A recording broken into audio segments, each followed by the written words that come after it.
Seu Gervásio, o doutor José aparecer por aqui, o senhor dá esse bilhete a ele, viu? Pode ler, não tem segredo nenhum. Pode ler, senhor, pode ler, senhor. Querido amigo Rui Celso Reale Fragoso, seja muito bem-vindo ao Horário Nobre. Marcelo, é uma honra participar do Horário Nobre. Primeiro, pela felicidade e pela honra de estar ao seu lado, ainda que não presencialmente, estamos à distância, mas sempre uma satisfação muito grande, o respeito que eu tenho por você, a nossa amizade de muitos anos, né? Principalmente pela história do Horário Nobre, pelas pessoas que já passaram por essa tribuna. Me sinto muito honrado em estar aqui. Queria dizer a você que a honra é toda minha e que eu tenho o privilégio de, há muitos anos, desfrutar da sua amizade e do convívio, que eu lamento muito que ele não é maior. É verdade. E agora gostaria de perguntar a você sobre a sua vida, onde você nasceu, quem foram os seus pais, de onde você vem. Conte um pouco para nós a sua história. Marcelo, eu nasci em Mogi das Cruzes, vim para São Paulo com 6 anos de idade. Meu pai era juiz de direito em Mogi das Cruzes, depois juiz de direito em São Paulo, e aí eu acompanho, obviamente, com meus 4 irmãos. Eu sou o 5º filho de uma família, ambos os pais são da cidade de São Carlos, meus irmãos nasceram em São Carlos, eu nasci em Mogi das Cruzes. Meu pai foi juiz de direito, doutor Luiz Correia Fragoso, foi professor de direito civil. Minha mãe, professora de curso primário, Maria Séries Reale Fragoso, hoje com 100 anos de idade. Tá? Viemos para São Paulo em 1962, eu tinha 6 anos de idade, e aí eu estudei no Externato Assis Pacheco, ali nas Perdizes, na Rua Cardoso de Almeida, com Rua Turiaçu. Depois, passei para o Colégio Rio Branco, onde eu fiz o ginásio colegial, como eram chamados à época. Né? Em seguida, eu não fiz o curso, eu não fiz vestibular para Direito. Eu nunca fiz um vestibular de Direito, preciso contar por quê. Eu, na verdade, a minha família vivia em torno de Direito. Né? As reuniões na minha casa só versavam sobre o assunto, era permanentemente Direito. Né? Sábado, domingo, sexta. Eu tenho um irmão mais velho que é advogado, tinha uma irmã que trabalhava no Tribunal de Justiça e meu pai, primeiro juiz de direito, depois advogado. Em casa se reuniam muitos ex-alunos do meu pai, professores de direito e também pessoas que queriam se candidatar à magistratura, que meu pai auxiliava muito nesse aspecto, os colegas do meu irmão de faculdade, essa coisa toda. Então, a minha casa era permanentemente um assunto, os assuntos eram relativos a direito. E eu falei, bom, eu não vou fazer curso de direito, isso aí eu não aguento. E aí vou fazer vestibular para medicina. Nunca tive oposição nenhuma, pelo contrário, até incentivo dos meus pais. Não passei no vestibular para medicina, mas eu havia feito antes um vestibular para economia na PUC, para aprender um pouco como era aquela mecânica de vestibular, essa coisa toda. Fiz um vestibular em economia na PUC e fui aprovado, bem aprovado nesse vestibular.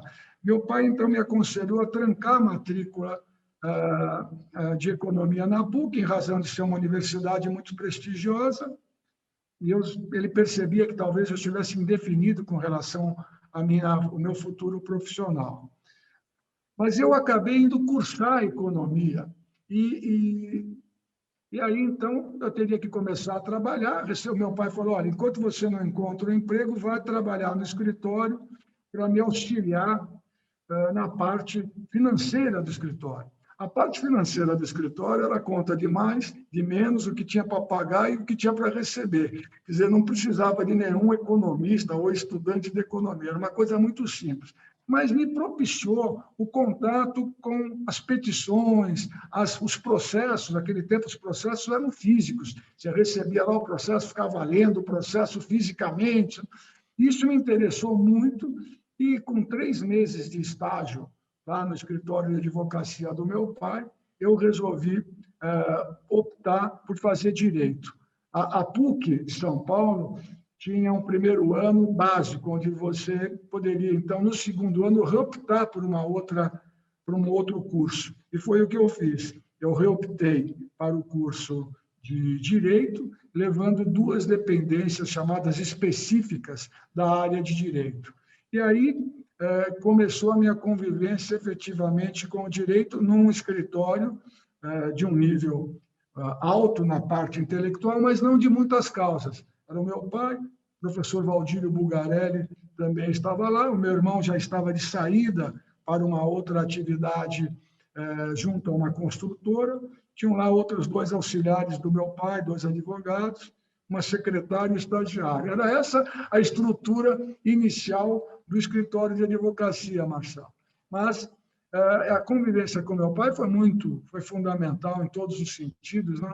Para aprender as linhas da advocacia com ele, o trato, o respeito, a coisa muito séria, como sempre foi tratada no escritório.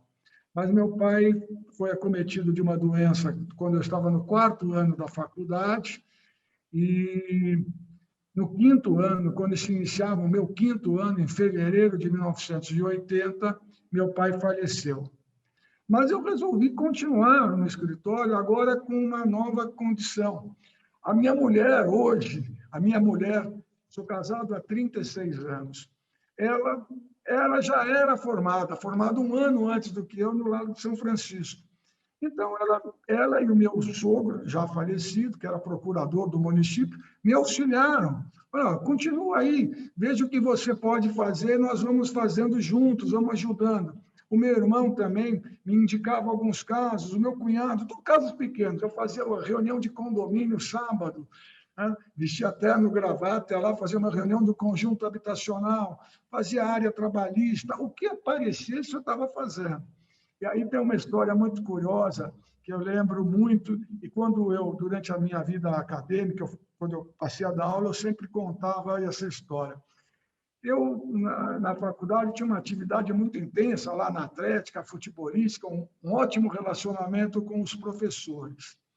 E, num determinado momento, eu já quintoanista, meu pai tinha falecido, tinha uma audiência e iria comparecer como advogado um ex-aluno do meu pai, porque eu, como estagiário, não poderia fazer a audiência.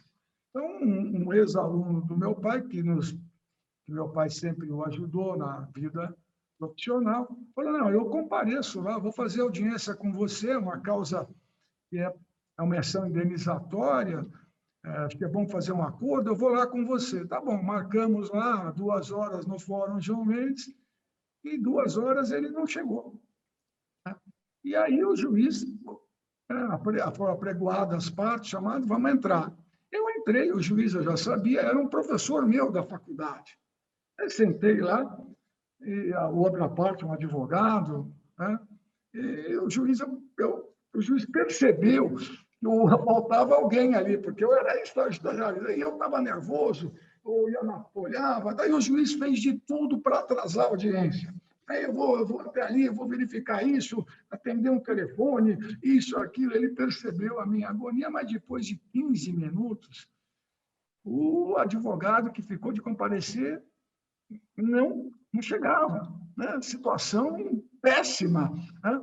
O cliente ali do lado, o cliente até que não se abalou também, mas estava também uma coisa esquisita, o cliente não percebeu muito. E o juiz, então, começou a fazer a audiência. Antes de começar a audiência, ele começou a falar sobre acordo, que era necessário fazer um acordo, que é isso, que é aquilo, até que uns 20 minutos de atraso, chega o advogado efetivo, e aí sentou ao lado, fizemos a audiência, fizemos o acordo, e eu me lembro perfeitamente que 2 dias depois, nessa aula com o professor, ele falou assim, olha, eu estou muito feliz aqui, porque muitos de vocês já não estão advogando, vão ser advogados, essa coisa toda. Não, ele se manifestou dessa forma, e eu guardo com uma lembrança magnífica essa pureza do juiz, né? Essa condução que ele teve, a paciência que ele teve em aguardar até que alguém chegasse, sem que ninguém percebesse, e nós fizéssemos uma das primeiras audiências em que eu compareci. É uma passagem magnífica. Eu lembro do meu pai, assim como você tem o seu pai, uma coisa, olha, são mais de 40 anos do falecimento do meu pai. Mas eu lembro de uma passagem magnífica dele comigo, entre muitas, né? Apoio nas situações mais difíceis que um jovem pode ter vivido. Ele foi um grande amigo, além de um pai maravilhoso. Mas tem uma passagem muito engraçada. Ele já estava doente, ele teve um derrame, paralisou um lado, mas a cabeça ficou perfeita, né? E ele, então, nós estávamos indo de carro para o escritório, e ele falou, olha, eu estou com uma questão aqui para a gente ver. Então, o sujeito comprou 1.000 cabeças de gado, e essa fazenda tinha Nelore e um outro gado, e foram entregues só os gados de pior qualidade. Né? Como é que a gente resolve isso? Eu falei para o meu pai, de que lado nós estamos? Ele falou, bom, já sei que você vai ser advogado. Né?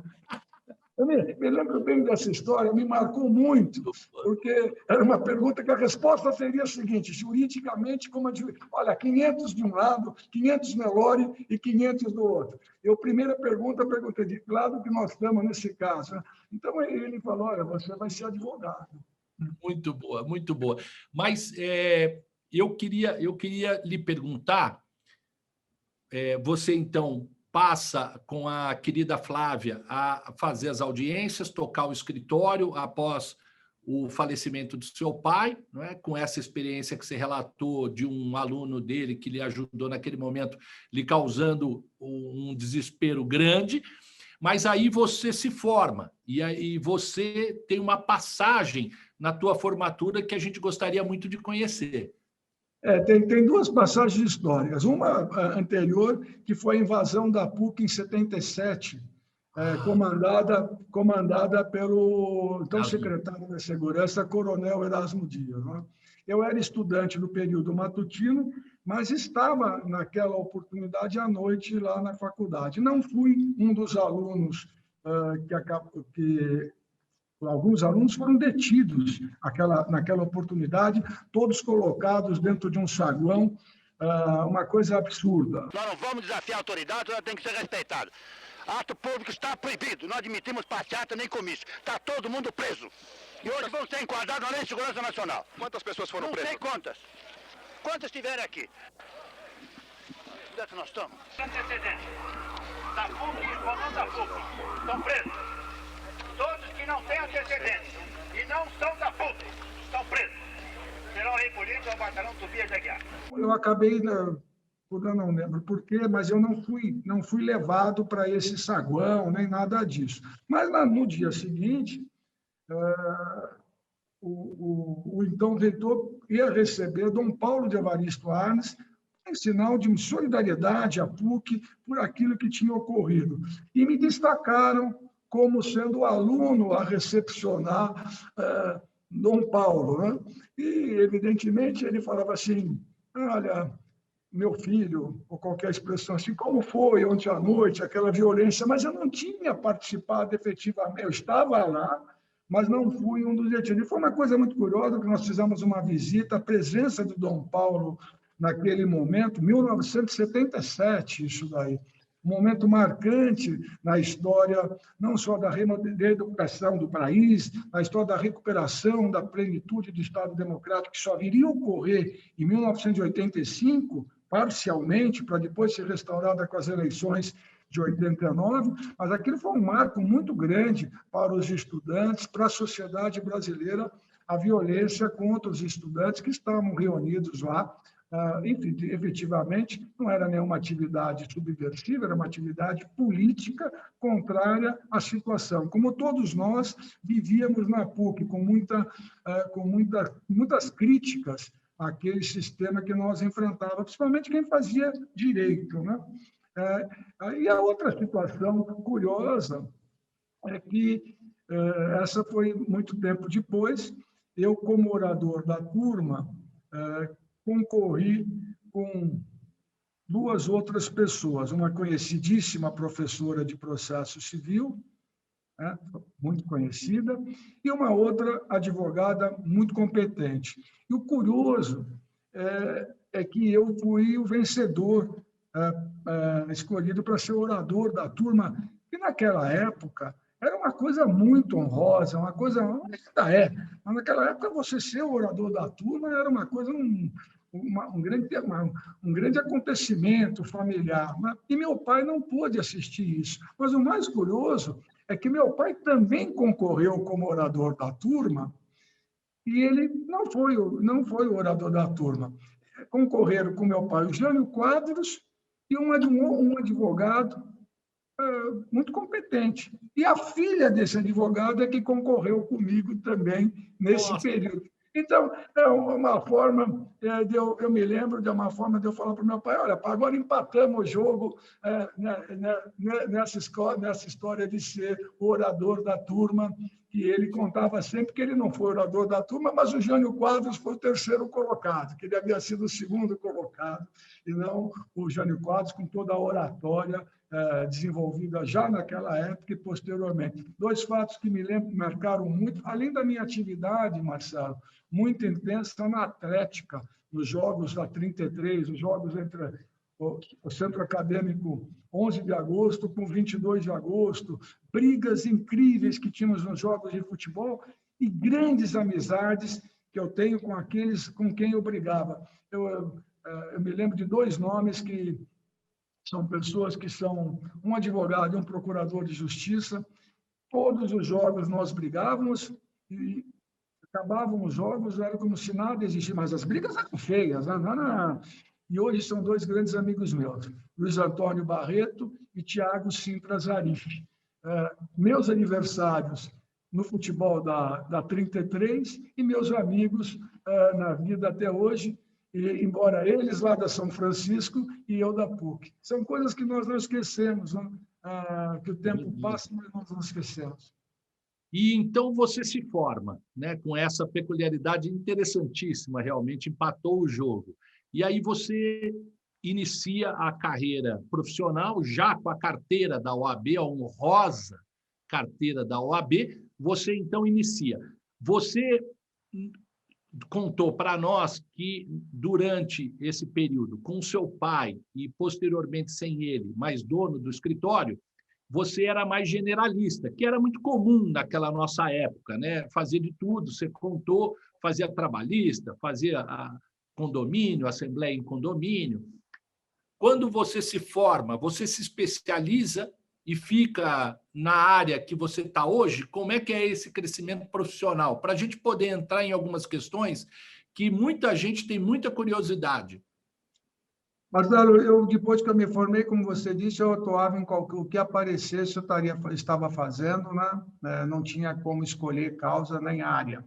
Eu recebi um convite em 1984, apenas 4 anos. Eu havia feito uma pequena especialização na São Francisco de Constitucional e havia feito também uma pequena especialização de comercial. Eu recebi um convite do professor Clóvis Besnos, professor titular na PUC, para ser um assistente na cadeira de prática forense. Posteriormente, em 84, eu passo a ser um assistente do professor Clóvis Besnos, com os outros colegas assistentes. Uma delas é a ministra Regina Helena Costa. Nós éramos 3 assistentes, e eu, a Regina e uma outra colega, né, do professor Clóvis Besnos. Em 1985, o professor Cláudio Ferraz Alvarenga, meu queridíssimo amigo, verdadeiro irmão meu, o Cláudio Ferraz Alvarenga, que não havia sido meu professor, me convidou para ser um assistente na área de direito comercial. Né? Onde vocês se conheceram? O Cláudio, além de professor, ele casado com uma prima minha. O Cláudio... Para os nossos telespectadores saberem, foi um grande promotor de justiça, procurador de justiça e depois foi conselheiro do Tribunal de Contas do Estado, tendo antes passado por um cargo muito importante no governo do Estado de São Paulo, que era o secretário da Casa Civil, do governador Fleury, não é isso? Exatamente. O Cláudio foi promotor brilhante, um procurador brilhante, foi procurador-geral de Justiça, daí foi ser secretário do governador Quércia e depois chefe da Casa Civil do governador Luiz Antônio Fleury. Depois ele vai para o Tribunal de Contas, onde se aposentou como conselheiro do Tribunal de Contas e hoje é consultor jurídico do escritório Luiz Antônio Alvarenga. O Cláudio me deu a grande oportunidade, pessoas que marcaram a minha vida profissional. Meu pai, fundamental, meu irmão Luiz Antônio, que trouxe os primeiros clientes e me apoiou, minha mulher e meu sogro, fundamentais na minha possibilidade de exercer a advocacia e conseguir manter o pagamento do aluguel lá do escritório, da secretária e do office boy. Aí, voltando, o professor Cláudio Alvarenga, que eu era assistente jurídico na PUC, ele falou, olha, eu não vou poder dar aula numa das turmas noturnas da FMU. E eu vou indicar o seu nome para assumir a turma, uma das turmas noturnas da faculdade. Marcelo, eu fiquei com muito medo nessa oportunidade. Eu não tinha 30 anos de idade ainda, estava iniciando na carreira, iniciando docência, e enfrentar uma turma noturna de 4º ano de direito comercial. Mas ele falou, olha, isso aqui vai começar daqui a 15 dias, e eu aceitei, com muita coragem e não muita competência, eu aceitei, ou sem competência, eu aceitei, estudei muito durante 15, 20 dias. Me lembro que no dia que eu ia dar a primeira aula, eu fiquei muito nervoso, e eu me lembro de um fato muito interessante. Quem passou para me levar para ir até a faculdade, que já era professor, foi um professor de Direito Penal, que foi o Luiz Antônio Fleury Filho, depois governador. O Fleury passou para me dar uma carona, até nós irmos até a faculdade de Direito.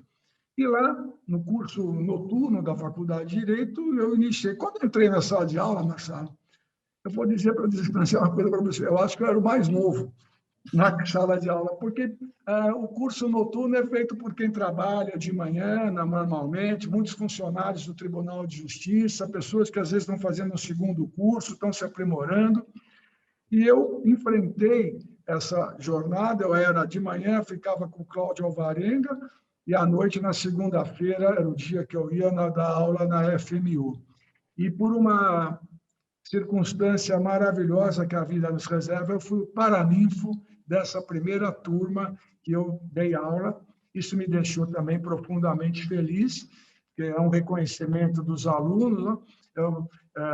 Eu fiquei muito feliz em ser o paraninfo. Em 1900, depois eu passo a professor titular da FMU, e em final de 1990, eu, com 35 anos de idade, com muito orgulho, eu me tornei diretor da Faculdade de Direito da FMU. Aí eu paro de dar aula na PUC para me dedicar exclusivamente às faculdades metropolitanas unidas. O professor Edivaldo Alves da Silva, a doutora Labib, esposa, que conduziu a faculdade com muito cuidado, com muita atenção. Tinham lá, entre os professores, ministros, tinham lá, entre os professores, desembargadores.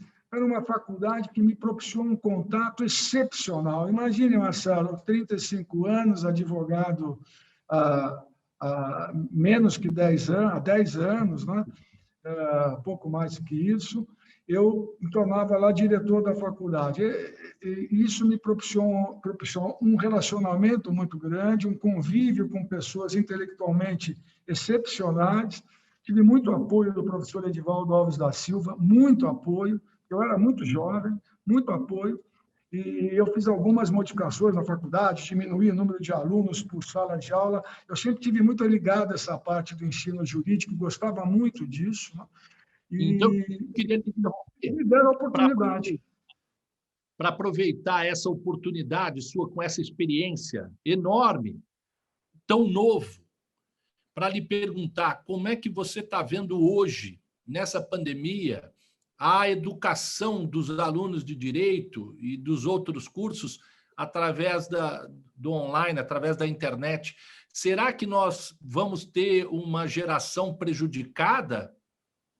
Eu não sei. Eu, no primeiro momento, eu confesso para você o seguinte: num primeiro momento, sem uma análise mais profunda, e depois eu vou dizer por que análise mais profunda, eu tinha muita resistência ao ensino à distância, e especialmente nos cursos de direito, talvez nos cursos de medicina, muita preocupação com isso. É uma preocupação que a Ordem dos Advogados do Brasil mantém claramente. Não pela pandemia, mas antes da pandemia, eu já tomei conhecimento de cursos online e dos cuidados de alguns desses cursos online, principalmente um curso que se pretende fazer, curso online de direito.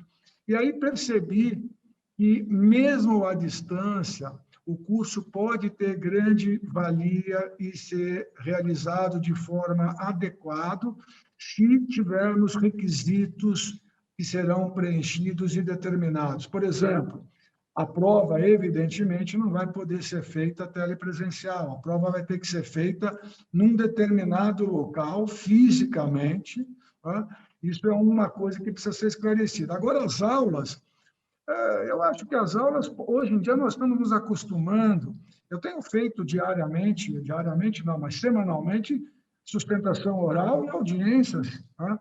Evidentemente que se perde um pouco. Os advogados que atuam na área criminal, Marcelo, você sabe disso, reclamam muito isso, que a sustentação oral, agora eu estou falando do tribunal, perde muito feita à distância. A aula, dependendo do professor, ela também perde. Porque você sabe que nós tivemos na vida acadêmica professores que nos influenciavam, professores vibrantes, e também tínhamos aqueles professores monótonos, né, que davam aquelas aulas massificantes. Às vezes, a aula por videoconferência ela pode propiciar uma condição adequada para a formação, ser preenchidos alguns pré-requisitos que serão absolutamente necessários. Então, hoje eu vejo com uma certa esperança que os cursos possam ser feitos com razoável ou com muito boa qualidade, ainda que à distância. Eu não pensava assim há 2 ou 3 anos atrás, mesmo antes da pandemia, mas eu tive conhecimento de projetos de curso online. Eu fui consultado por algumas entidades, eu não participo de nenhuma, eu quero deixar claro isso, mas sobre a forma que deveriam ser feitas as aulas à distância.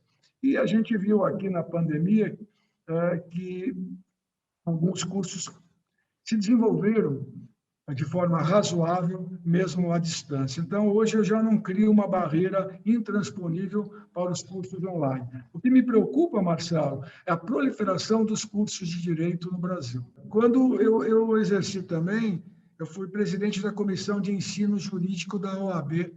Na época, nós tínhamos 1.200 cursos de direito no Brasil, naquela época. Para se ter uma ideia, eu não gosto de fazer comparação com outros países, porque as realidades são diferentes, mas naquela época nós tínhamos 180 cursos de direito nos Estados Unidos, com 100 milhões de habitantes a mais. Nós temos aqui 1.200, hoje nós temos mais de 1.800 cursos de direito. Não é possível que eles tenham todos a qualidade mínima necessária para a sua existência.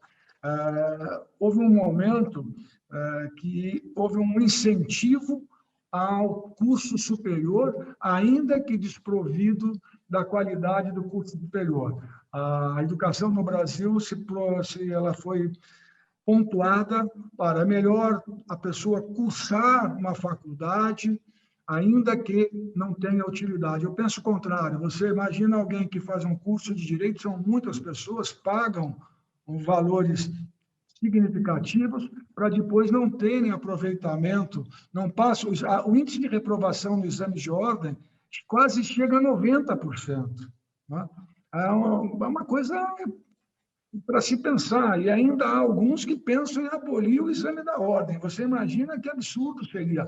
Há uma reprovação em torno de 85% dos candidatos. Isso reflete a má qualidade de ensino de diversas faculdades de direito. Eu vou contar uma coisa para você que é inacreditável. Quando eu presidia a Comissão de Ensino Jurídico, uma comissão visitava as faculdades que pediam para terem a sua autorização formalizada. O parecer da OAB, ele não é vinculativo, ele é apenas optativo, mas ele tem um peso muito forte. Bom, o que ocorreu?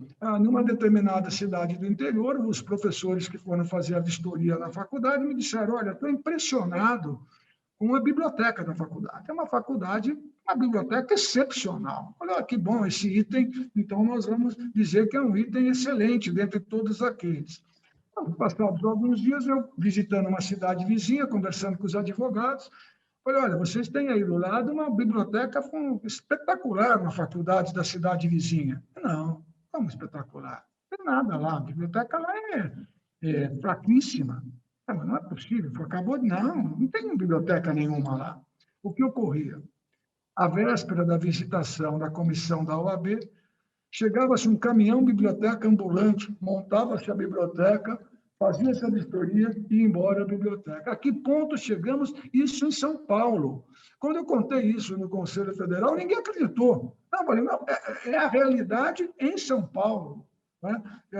Uma biblioteca volante para impressionar a comissão de ensino jurídico. Quer dizer, esse tipo de coisa você constata como é o ensino de direito em algumas das faculdades, o que leva ao seguinte, a uma frustração muito grande daquele que cursa e depois não vai ter um aproveitamento efetivo como juiz, como promotor, como advogado, como delegado de polícia ou em qualquer carreira da área jurídica. É muito triste isso e é preciso que nós tenhamos uma modificação do sistema de aprovação para evitar a proliferação dos cursos de direito no Brasil.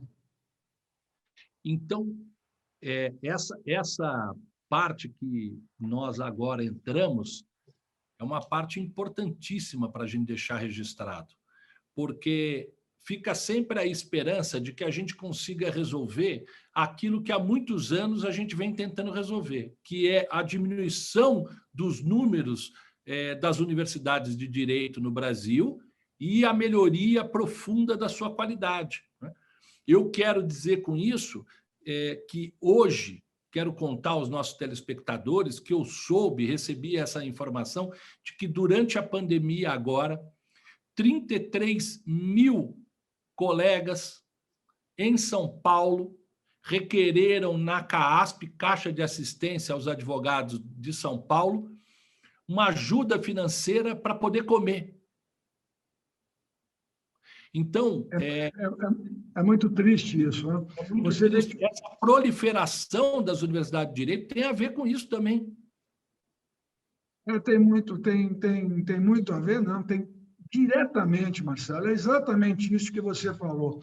Nós temos duas questões fundamentais. Primeiro, a baixa remuneração da assistência judiciária que a ordem presta cumprindo aquele dever do Estado, que não tem procuradores suficientes para a área daqueles que são hipossuficientes. Então, a ordem cede, dentro dos seus quadros, advogados para prestarem essa assistência judiciária. A remuneração é baixíssima, e, no entanto, são muitos advogados que dependem dessa assistência judiciária. E esse fato que você trouxe agora, que eu desconhecia, mas que não me surpreende, que é a dificuldade de mais de 30 mil advogados na própria subsistência mínima de alimentação. Isso é o reflexo de uma política de proliferação de cursos, né, que só beneficia o dono dos cursos de direito e, especialmente, as entidades que não procuram manter a qualidade.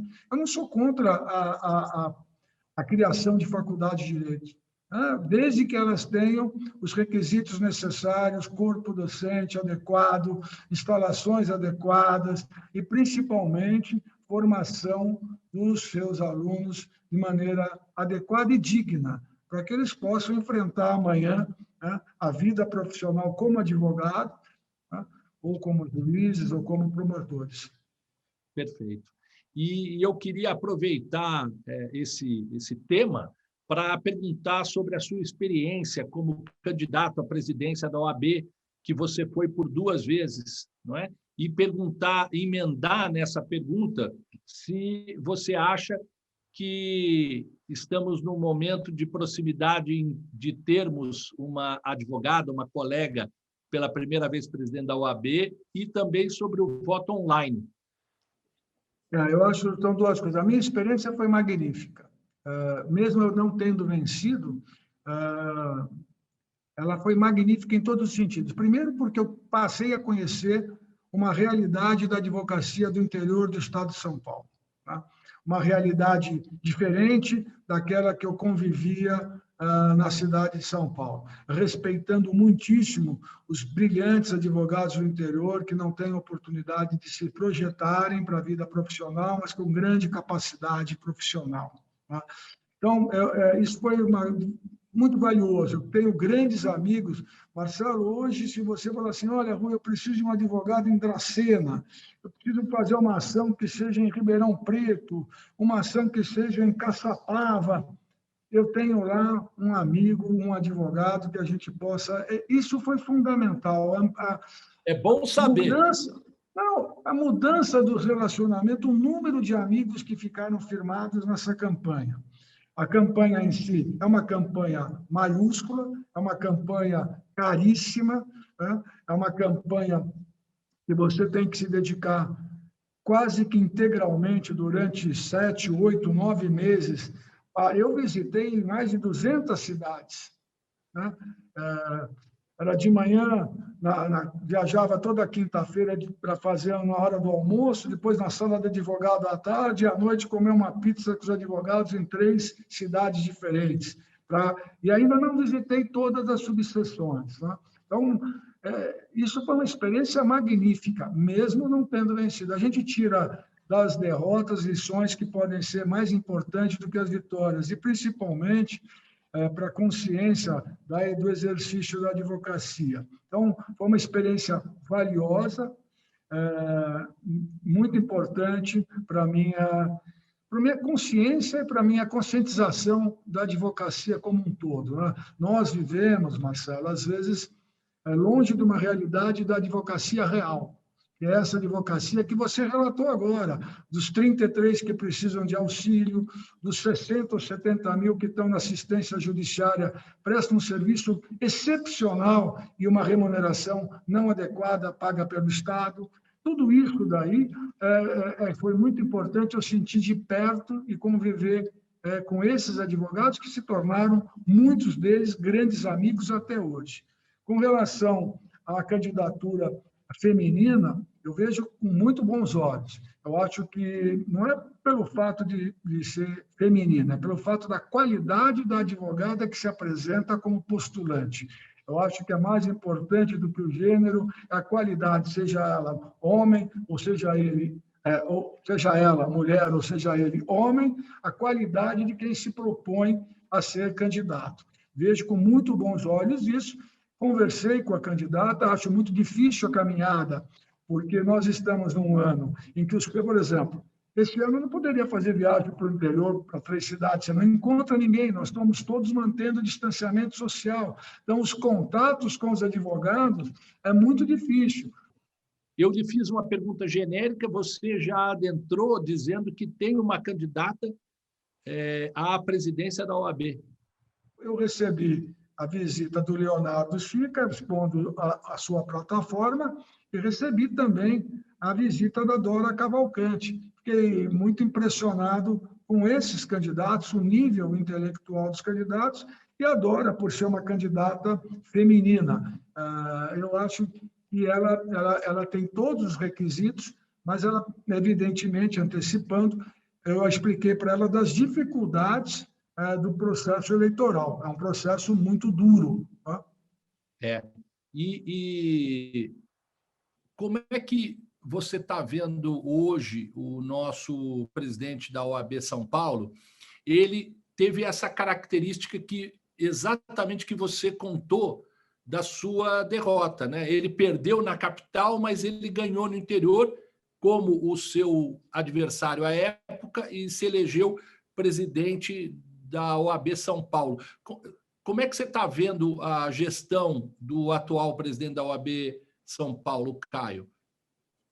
Embora eu esteja um pouco afastado das questões mais próximas da ordem, né, eu vejo que, no plano institucional, São Paulo poderia ter uma voz um pouco mais ativa diante de tantas dificuldades que nós estamos enfrentando no plano federal, no plano que diz respeito às instituições de preservação do Estado democrático de direito. Eu acho que a ordem de São Paulo, a secção de São Paulo, ela teria que ter uma voz mais ativa diante dos problemas nacionais que nós estamos enfrentando, principalmente em razão da forma como vem sendo conduzido o governo pelo presidente Jair Bolsonaro.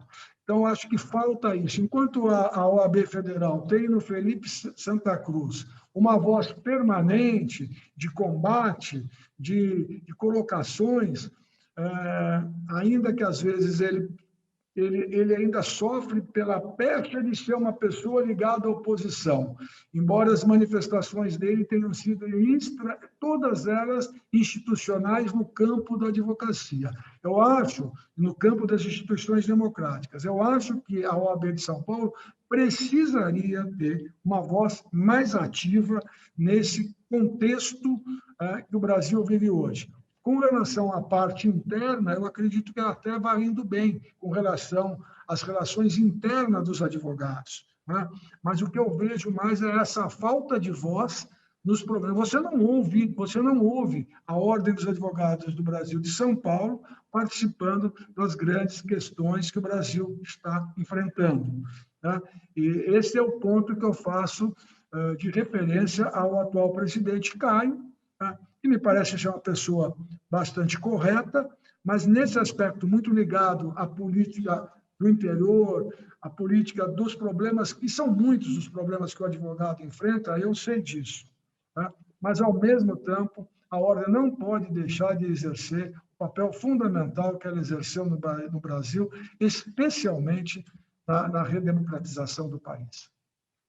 E nós estamos falando aqui muito, a tua fala me rememora muito os ataques ao Supremo Tribunal Federal. Sob esse aspecto, é inaceitável que toda a Ordem dos Advogados do Brasil se reúna, os mais de 1.100.000 advogados, as mais de 27 seccionais, as 27 seccionais das OABs do Brasil todo e a federal se unam em defesa deste nosso Supremo Tribunal Federal, da instituição que representa o Poder Judiciário na figura do Supremo Tribunal Federal. É fundamental que os advogados se unam nessa defesa, não é? Não tenha dúvida. Nós temos aí uma questão de dois ângulos que nós poderíamos dizer assim, Marcelo. O primeiro é o seguinte, eu não me lembro, na história do Brasil recente, que a gente participa, de um tribunal tão conhecido como o Supremo Tribunal Federal. Hoje todos nós sabemos os nomes de todos os ministros. Quando isso ocorria? Nunca. Só quem era muito ligado às atividades é que conhecia os ministros. A sociedade ela comenta. Os jornalistas hoje comentam as decisões como juristas. Olha, isso foi certo, o ministro agiu errado. Então, e a população passa a assimilar isso que a mídia, de uma maneira geral, expressa. Você vê os programas políticos hoje, são comentários sobre as decisões dos magistrados das mais diversas maneiras. Por outro lado, essa evolução ou essa participação da sociedade, ela também não é positiva no sentido da ausência que você acaba vendo pela própria Ordem dos Advogados do Brasil e pela parte dos advogados, para trazer a clareza do que é a função do magistrado, que nem sempre, ou quase sempre, não deve decidir conforme o clamor popular, e deve decidir conforme a Constituição. É muito difícil a compreensão por parte da sociedade do papel do Supremo Tribunal Federal e do papel daqueles que defendem a soberania absoluta das decisões do Supremo Tribunal Federal. Então, eu acho que realmente falta aquilo que você falou, uma voz forte da ordem, no sentido de fortalecimento para que a sociedade reconheça a importância e a necessidade de que seja inatingível o Supremo Tribunal Federal. Hoje nós vivemos um momento que se comenta dos ministros como se comenta de um jogador de futebol. Se perdeu essa áurea que os ministros tinham em razão dessa situação que nós vivemos hoje. E eu não vou perder a oportunidade, eu ia tratar desse tema depois de um outro que eu ia adentrar, mas como nós entramos já no Supremo Tribunal Federal, eu quero lhe ouvir sobre algumas questões, não é? Como, por exemplo, as decisões monocráticas dos ministros. Muitas vezes, para o nosso telespectador compreender, muitas vezes algumas questões chegam para o ministro e ele sozinho, monocraticamente, toma determinadas decisões que ficam valendo no mundo jurídico, elas têm consequências, mas elas não são levadas ao plenário para concluir aquele julgamento e fica aquela determinada questão só sob o crivo e o entendimento de um ministro. Como é que você vê a questão das decisões monocráticas no Supremo Tribunal Federal? Marcelo, eu tive a oportunidade de escrever sobre esse assunto e eu acredito que as decisões monocráticas elas precisam existir, mas elas têm que ter um prazo de validade para ser levadas ao plenário que não poderia exceder aí 15 ou 30 dias ou 1 ou 2 sessões no máximo. Ou seja, existem fatos tão graves que precisam de uma decisão liminar. Mas essas decisões liminares elas não poderiam prevalecer por um prazo que não fosse superior a, eu digo, 2 sessões ou, no máximo, 30 dias. Há um pedido do ministro Marco Aurélio, que vai se aposentar proximamente, exatamente num sentido muito próximo disso daí. Isso não teve andamento pelo ministro anterior e nem pelo ministro Fux atual. Ou seja, era um projeto que determina a recebida, o despacho liminar, por 2 sessões, a Câmara, o plenário, obrigatoriamente, ainda que seja de maneira virtual, seja do que for, tem que opinar pela validade. Você vê que tem decisões liminares valendo por 2, 3 anos. É inaceitável isso. É inaceitável. O judiciário está muito politizado? Eu acho que alguns segmentos estão politizados. Eu acho que mais politizado estava até a Operação Lava Jato do que o próprio judiciário, né? Mas eu acho que... Aproveitando a sua deixa. É difícil falar sobre isso, Marcelo, porque... De forma genérica. Genérica. Como é que você vê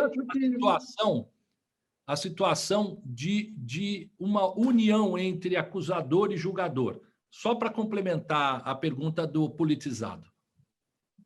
Completando a primeira parte, eu acho que tem hoje já um grau de politização que não poderia ocorrer. Não é uma coisa em proporções gigantescas, mas existe em todas as esferas do Poder Judiciário. Não é só em primeiro grau, também existe em segundo grau, existe no superior, e aí eu vejo, às vezes, resquícios até no Supremo Tribunal Federal. De qualquer forma, resquícios, hein? Não são atuações tão fortes, como nós vimos, por exemplo, eu aí vou até adentrar na questão da Operação Lava Jato, porque a sociedade endeusou essa operação, né? A sociedade e a mídia. Ela trouxe benefícios, isso são inegáveis. É inegável que a Operação Lava Jato trouxe muitos benefícios, ela desmantela um sistema crítico de corrupção existente no país, mas ela excede. Ela excede em muito. E quando ela excede, ela aí perde o valor da sua legalidade. Tá? O que foi mais do que qualquer coisa, tá? A forma como os procuradores se pronunciavam, a forma como eles queriam dirigir o Brasil ou direcionar o Brasil para aquilo que eles entendiam como o correto, certo ou não poderiam ter feito. E a forma como foram conduzidos os processos contra A, B ou C, e que agora acabam por ser identificados no Supremo Tribunal Federal. Eu não estou entrando no mérito, porque o próprio Supremo não está enfrentando o mérito das acusações, está saindo pelas tangentes, né? Ou seja, essa incompetência de foro reconhecida pelo ministro Fachin, ela já estava clara há muito tempo atrás, né? E ela foi levada aos tribunais, tanto ao Tribunal Regional Federal da 4ª Região, ao Superior Tribunal de Justiça e ao Supremo Tribunal Federal, e naquele momento de endesamento da Lava Jato, ela não foi reconhecida, mas estava clara a situação, mesmo não conhecendo os autos, porque não há uma relação efetiva entre essas questões. Rui, exatamente sobre isso que você está falando, no auge da Lava Jato, eu fui convidado a participar do programa do Bial com 2 delegados de polícia, um na ativa e um que tinha acabado de deixar o cargo.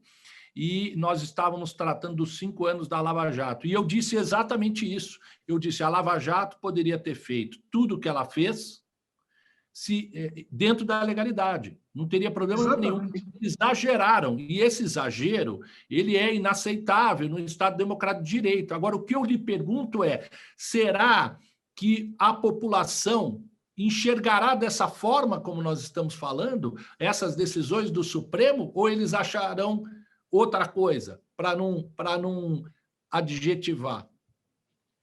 Eu acho muito difícil uma compreensão plena por parte da sociedade que foi julgado no Supremo Tribunal Federal.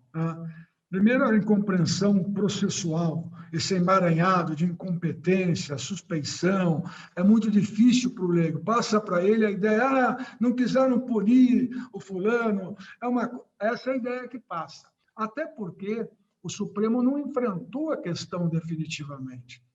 As questões, quer pelo Supremo, quer não foram enfrentadas. O Supremo agora sai pela lateral, no sentido, é o processo, é a forma processual, mas sai primeiro, saiu pela incompetência da Justiça Federal, no caso do ex-presidente Lula, relativa a Curitiba. E agora, reconhecendo ontem, ainda que o julgamento não tenha terminado, pela parcialidade do juiz Sérgio Moro. Eu acho que é muito difícil a sociedade compreender que não houve ainda uma avaliação meritória do mérito dessas questões.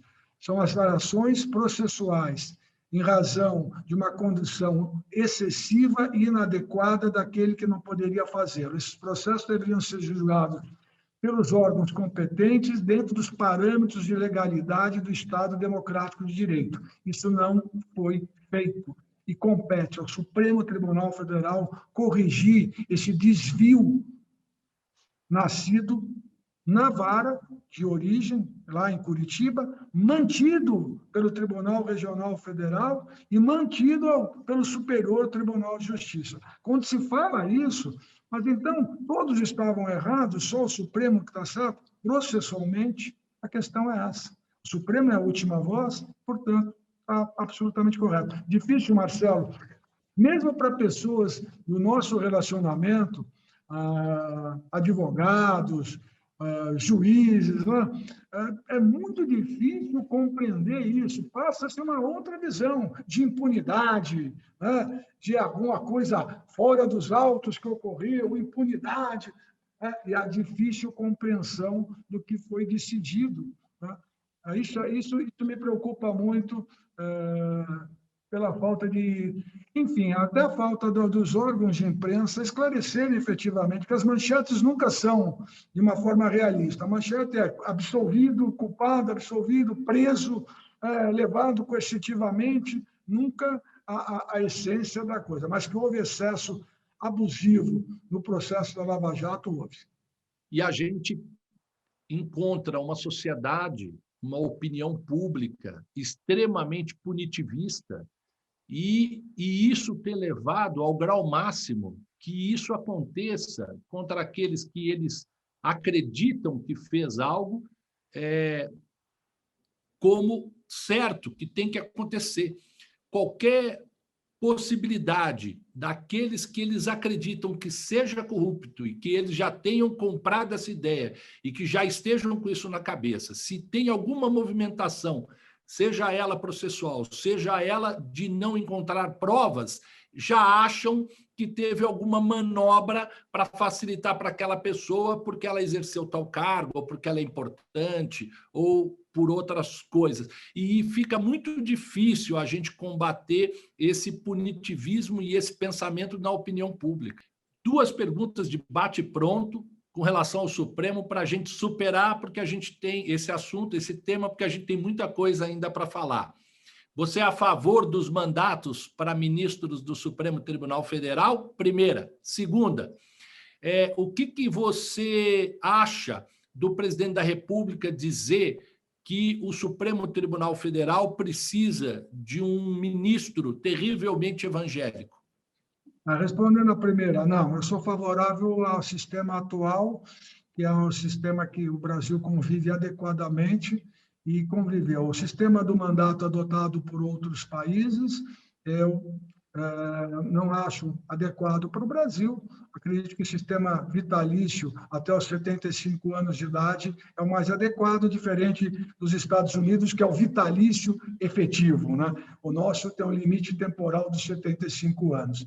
Com relação a essa expressão do presidente da República, eu acho lamentável, não por ser evangélico, mas pela escolha estar numa condição que não é aquela prevista pela Constituição, que é ilibado conhecimento jurídico. Ele deveria se basear nisso. Se for um evangélico com ilibado conhecimento jurídico, muito bem, fará jus à sua condição de ministro do Supremo Tribunal Federal. Assim como as mulheres, através da primeira-ministra Ellen Grace, através da segunda-ministra Carmen Lúcia, da terceira, Rosa Weber, todas elas fizeram jus pela sua própria história, né?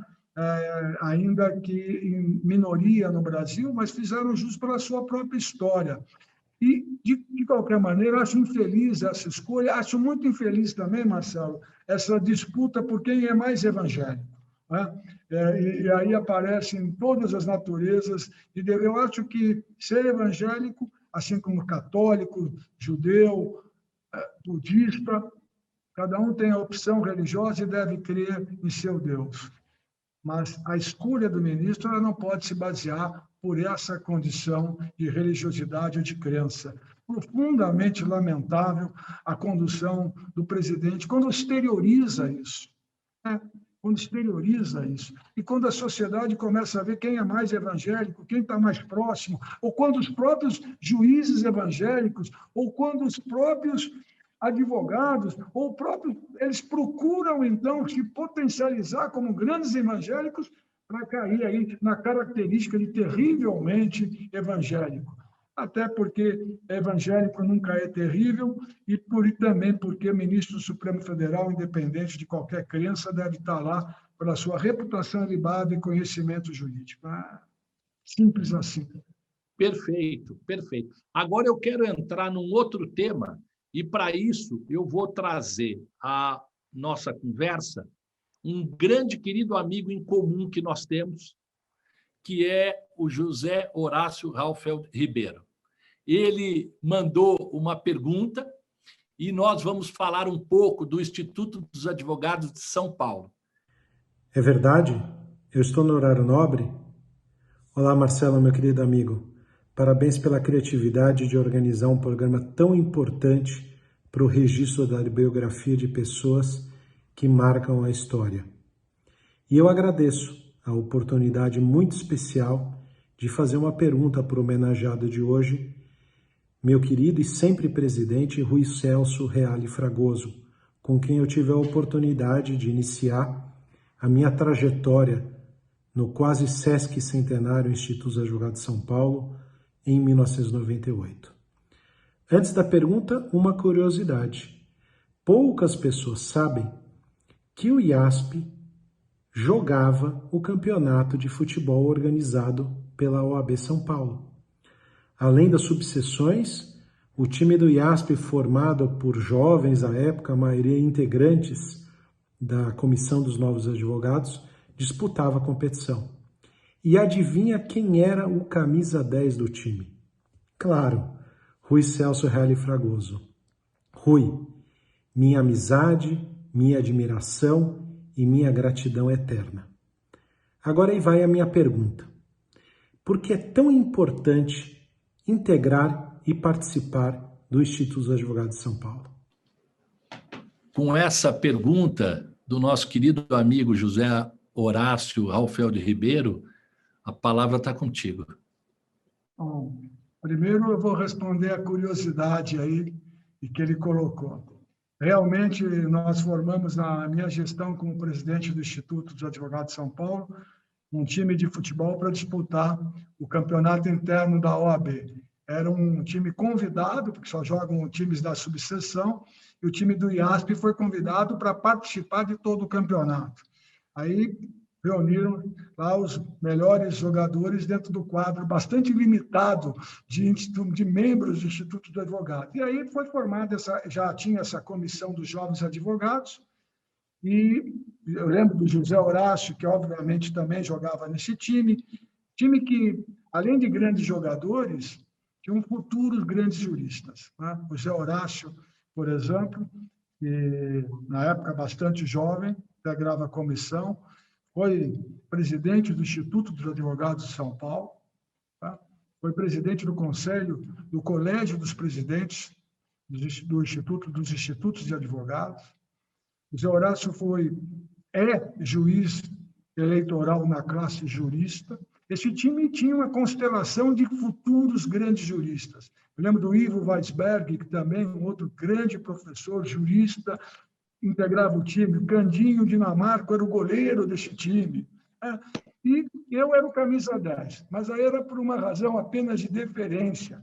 Eu já tinha 42 anos, não tinha o preparo físico nem do Felipe Melo, nem daquele jogador Zé Roberto, e a camisa 10 era um símbolo apenas de homenagem ao presidente. Eu jogava lá no meio-campo, fiz algumas partidas muito abaixo da qualidade técnica do time, mas era mantido. Não sei por que razão, era mantido no time com a camisa 10. Isso é uma lembrança maravilhosa desse time que o Zé Horácio aí capitaneava no Instituto dos Advogados e que gerou, não só para o futebol não gerou nenhum craque, mas gerou muitos craques foram gerados para a magistratura, principalmente para a advocacia, e eu lembrei desses três nomes, entre tantos outros, que também figuraram com muito destaque naquele time.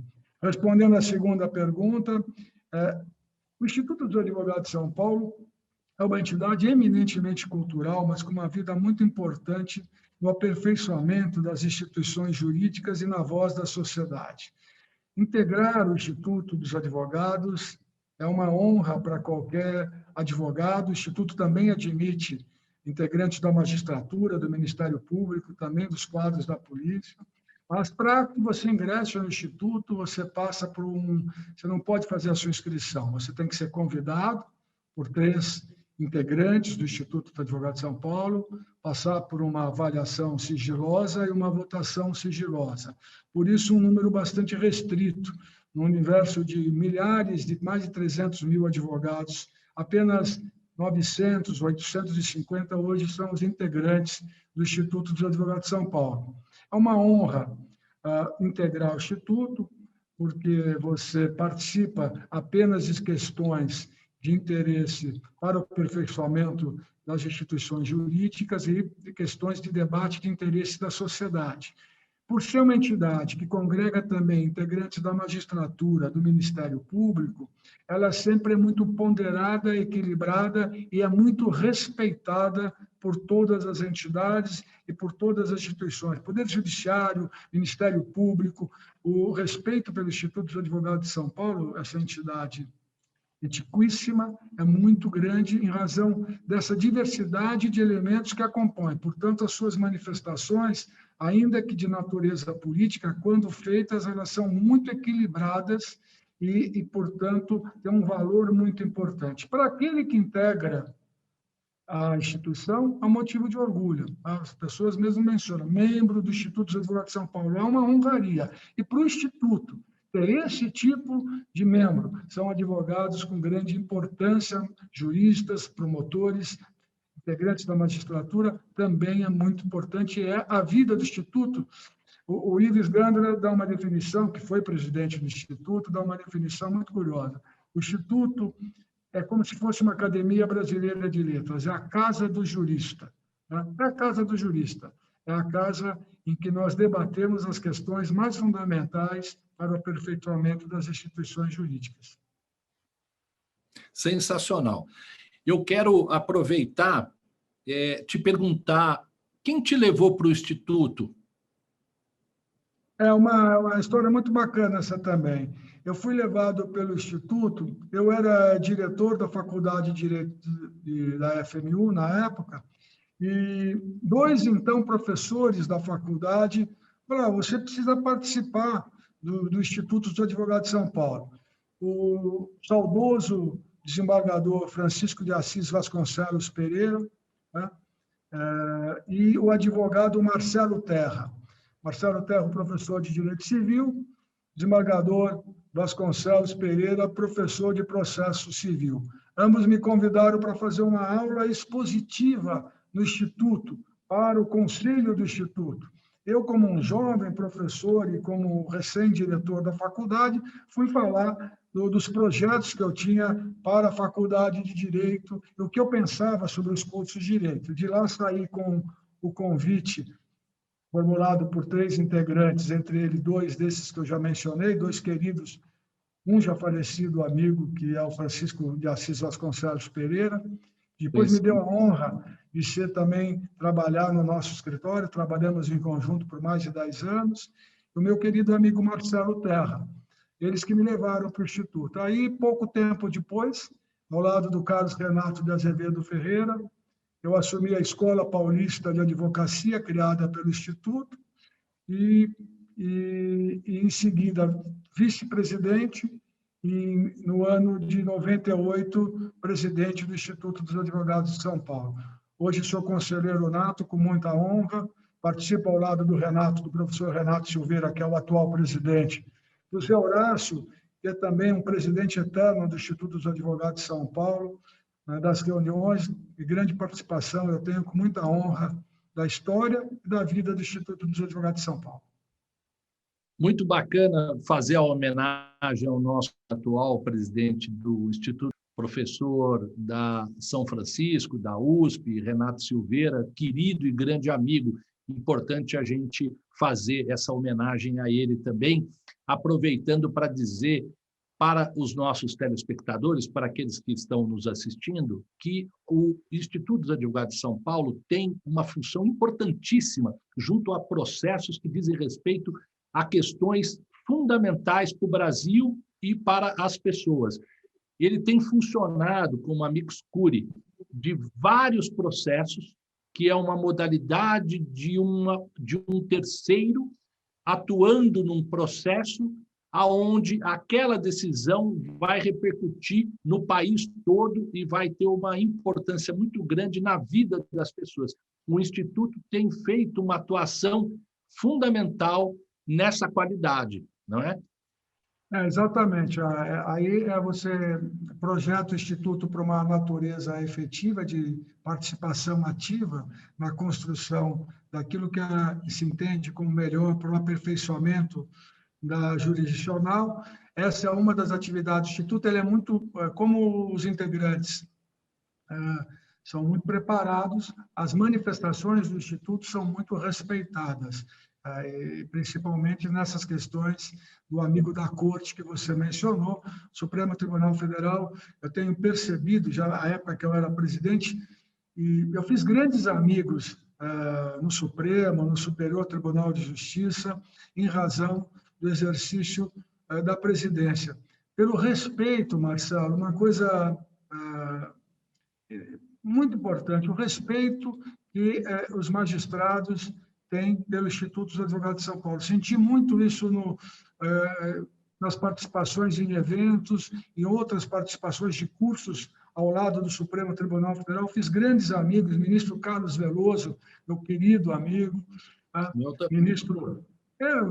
são ministros do passado, né? Ministro Marco Aurélio, até hoje, meu grande amigo, que já está à beira da aposentadoria no Supremo Tribunal Federal, todos eles com grande participação na vida do Instituto dos Advogados de São Paulo. Agora, como o próprio ministro Alexandre de Moraes esteve recentemente no Instituto, o Instituto tem realmente uma importância fundamental na história jurídica do Brasil. Verdade. E eu quero aproveitar a sua vasta experiência na área do direito de família e na área do direito civil e comercial para explorar um pouco desse seu conhecimento nesse momento difícil pelo qual passamos, da pandemia, da questão do advogado com o judiciário na defesa das relações interpessoais, que agora é só online, os tribunais estão todos fechados, a gente despacha via online, a gente sustenta oralmente via online, as petições vão online, né? Então, eu queria muito lhe ouvir sobre algumas questões, como, por exemplo, num contrato, nesse período de pandemia, né, como é que o judiciário tem resolvido as diferenças contratuais mais comuns, as de locação, entre empresas, fornecedores e empresas e indústrias? Como é que tem se dado essa relação contratual numa época como essa de pandemia, de tanta instabilidade, de tanta dificuldade no cumprimento das relações contratuais? De uma maneira geral, eu acho que os tribunais têm que se comportar de uma maneira bastante adequada, ou seja, permitindo que essa situação da pandemia, absolutamente inesperada, em todos os sentidos, que afetaram a vida de todas as pessoas, elas sejam reexaminadas. Não é possível, por exemplo, você ter, num shopping center fechado, você continuar pagando ao mesmo valor de locação.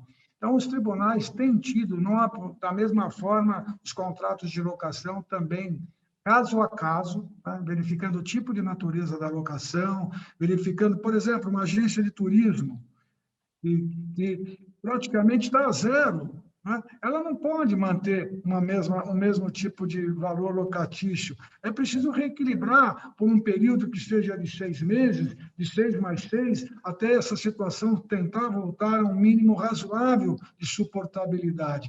Eu tenho visto, no aspecto contratual, principalmente na área civil, pagamento de obrigações referente às dissoluções de sociedade onde eu atuo, é uma certa flexibilidade e sensibilidade de uma maneira geral por parte dos julgadores, né?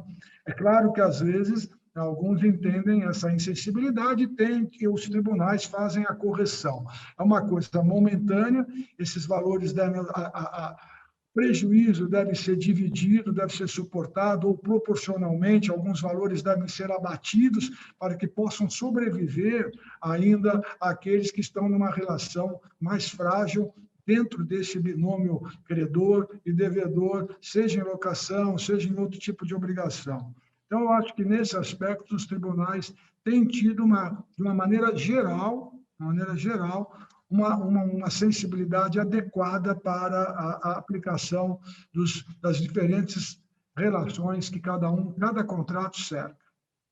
E a mediação tem ajudado nisso? Eu estou falando sobre a mediação porque eu participei como membro da Comissão de Juristas do Senado Federal, que fez o projeto de lei para que o Senado Federal, junto com a Câmara dos Deputados, o Congresso Nacional, transformasse em lei a lei da mediação. Então, eu sou o proponente, por exemplo, do artigo da mediação online. E nós estamos falando de 6, 7, 8 anos atrás, a comissão propôs essa mediação. A mediação tem ajudado nesse momento da pandemia? Fundamental, Marcelo, tem ajudado muito. Eu vou dar um exemplo, curiosamente você me faz essa pergunta, eu vou dar um exemplo de ontem ocorrido aqui no meu escritório. Eu tenho uma ação de dissolução societária que tramita desde 2014, sem decisão ainda por parte do tribunal, em razão, por razão dos inúmeros processos que existem correlatos a essa dissolução de sociedade. Portanto, feitas várias as audiências, ontem nós tivemos uma mediação que começou às 15h, terminou às 20h30, né? E eu digo para você que foram acertados todas as 37 ações num único documento. Esse é um exemplo efetivo. Na área de família, eu tenho indicado muito institutos de mediação, uma área que eu atuo também, para quando você verificar que há possibilidade, em todo caso de família, há possibilidade de mediação. Isso é certo. Eu quero muito te ouvir. Com relação à área de família, eu quero muito te ouvir e tenho certeza de que aqueles que estão nos assistindo têm muita curiosidade em saber como é que o judiciário tem decidido as questões do direito de família, em especial regulamentação de visita, pensão alimentícia, se o pai ou a mãe, seja quem esteja pagando, perdeu o emprego, está com dificuldade, e com essa impossibilidade de se reunir, de se encontrar, como é que as visitas estão acontecendo? É uma situação assim, inimaginável essa. Está ocorrendo da seguinte forma. Alguns casos, nos momentos mais graves de pandemia, e eu acho que agora a gente voltou para um outro momento grave, algumas das visitas ficaram restritas e limitadas apenas online, em razão principalmente da atividade de uma das partes, quando ela necessita contato externo, coisa que o valha. Por exemplo, caso de médicos, casos de enfermeiros, casos daqueles que atuam no serviço público que não ficou online. Nesses casos, eu acho que a Justiça tem agido de uma forma adequada, restringindo o contato pessoal, aumentando o contato online, para que possa, pelo menos, reequilibrar, não da forma adequada, mas diminuir o que a distância física acaba causando.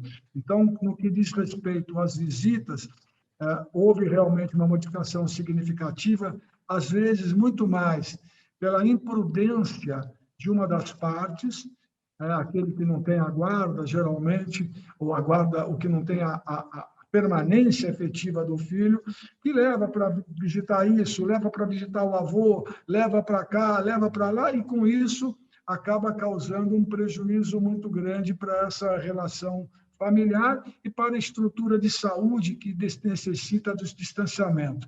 Eu compreendo a dificuldade de um pai, de uma mãe, um avô, de uma avó. Eu que sou avô agora, recentemente, vou dizer para você, a dificuldade de você não ver o seu filho, a sua filha, a sua neta ou o seu neto. Mas há que se compreender que esse é um momento, espera-se, agora nós temos mais esperança do que nunca, que termine logo, que seja restabelecido o contato físico, que é tão importante para o crescimento da criança, esse amor que não se passa apenas pela videoconferência, coisa que eu valha. Com relação às pensões alimentícias, me preocupa muito, Marcelo, porque o Superior Tribunal de Justiça acabou por dar uma norma pela não prisão do devedor de alimentos. A prisão do devedor de alimentos é uma exceção do direito civil, mas às vezes se torna a única forma para o cumprimento da obrigação alimentar. Infelizmente, essa é a realidade. E o que acontece? Muitas pessoas estão se aproveitando dessa situação para não pagar a pensão adequadamente, e o que vai se requerer de outra forma vai ser demorado, outra forma de execução de alimentos é demorada, a única forma mais rápida que a lei prevê é o pagamento sob pena de prisão, caso não haja uma justificativa plausível, que eu quero dizer, quando aquele que paga alimentos tem uma justificativa plausível, perdeu o emprego, ficou doente, é caso que não é caso de prisão, isso é óbvio. Mas estou dizendo aqueles que têm condições de pagar e não estão pagando, porque sabem que nesse período nada, ou quase nada, lhe acontecerá. Então, é preciso que o julgador, e aí o Superior Tribunal de Justiça, mais do que uma norma genérica, não poderia ter baixado uma norma de natureza genérica em hipótese nenhuma, e nem é de natureza genérica, mas acabam os juízes ficando ligados a essa decisão da não prisão do devedor de alimentos nesse período de pandemia. É muito difícil aquele que necessita alimentos verificar que aquele que pode pagar não está pagando por um revanchismo contra o pai ou contra a mãe, seja lá quem é o devedor, que se projeta na figura do filho. É muito triste. E vem chegando o momento do nosso final, mas não antes de conhecer a extraordinária revelação de Rui Celso Reale Fragoso. Agora, você me deixa numa posição, essa pergunta surpresa que você me faz, mas, olha, eu não sei se eu tenho um segredo para contar. Né? Ninguém tem a vida inteiramente aberta, mas nada que seja relevante e tal. Né?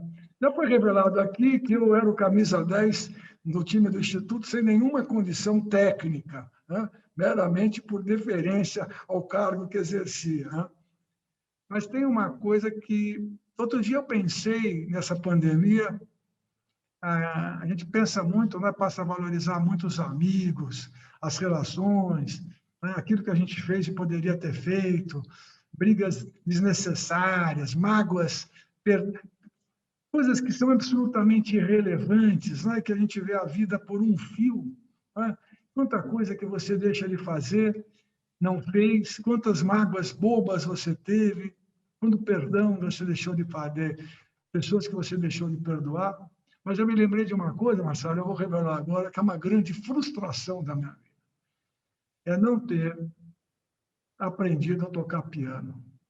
É uma coisa simples dessa, mas é o seguinte, eu adoro ouvir piano. Né? Minha mulher está começando, toca piano, começou a aprender também, e eu tenho um problema auditivo. Eu não sou nenhum Beethoven, não iria superar esse problema auditivo. E é praticamente impossível eu fazer, em razão de uma distinção de som que eu tenho, mas essa deficiência, aprender a tocar piano. Mas é uma grande frustração na minha vida não ter aprendido a tocar piano. E digo mais, não ter hoje condições, em razão do problema auditivo, que eu acho que é insuperável para o efeito de música, não tocar piano. Marcelo, eu fiquei muito feliz e muito honrado em participar do seu programa, por você ser o entrevistador, pelas pessoas que aqui já participaram. Eu quero dizer da honra e do orgulho de um advogado que tem como orgulho ser só advogado, porque ser advogado jamais é ser só, em participar de um programa tão importante como o seu, cuja memória vai gravar, principalmente entre os meus amigos, a minha família, esse momento solene que eu vivi ao seu lado. Eu estou muito feliz em ter participado. Rui, eu sou profundamente grato por ter o privilégio de deixar para a posteridade a história da sua vida e poder dizer e deixar aqui registrado que é uma grande e enorme satisfação para mim ter te conhecido há muitos anos e ter ombreado a vida, e nós temos muito a ombrear ainda, grandes lutas, com você. É um privilégio e um prazer imenso para mim. Muito obrigado. Eu é que agradeço, Marcelo.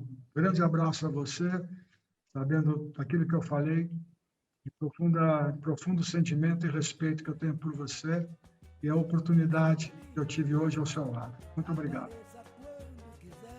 Eu que agradeço a você, querido Rui. Eu que agradeço. Põe o blazer, não? Põe sim, Marcelo. Por favor. Eu vou ter que botar. Você tá de blazer, eu vou botar meu blazer aqui, pô.